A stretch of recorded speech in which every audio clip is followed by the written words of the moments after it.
I call Chris Ockenvole. Thank you, Mr. Speaker. And it's a pleasure to follow.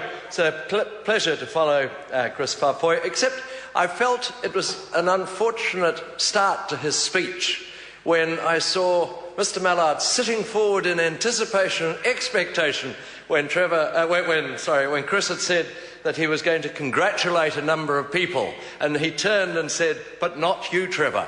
And I have not yet, but I have never seen such a look of disappointment and a feeling of rejection. So I would like to begin and have it on record that I congratulate Mr. Trevor, the Honourable Trevor Mallard, for bringing this bill and shepherding it through the House, because it's a wonderful achievement and he should be pleased with the success that he has had. I'd like to perhaps introduce a slightly lighter look to graffiti, because everyone so far has been dealing on the heavy and very serious aspects of it, and I don't wish to take that away. But I do remember Kilroy... Here, look, my opening phrase. Kilroy was here because I knew there'd be someone who'd remember. Stop the war, Yanks, go home. In my childhood, that was about it.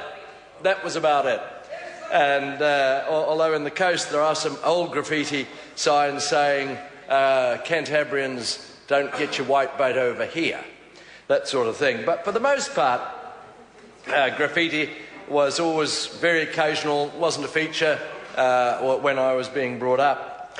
But then I remember when we moved to Christchurch, there was a garage door in Fendleton that had a new sign on it every week.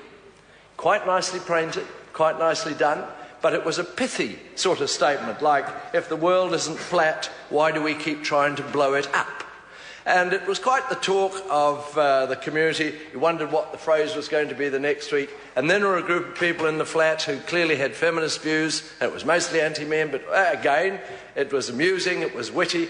And then there was a long period of absence when either they had a tenant who didn't want to write anything, or they didn't have a tenant at all. And the following week you went past and it was empty. And by the end of the week, someone else had written on it, "Say something," because people were used to seeing that as they drove past.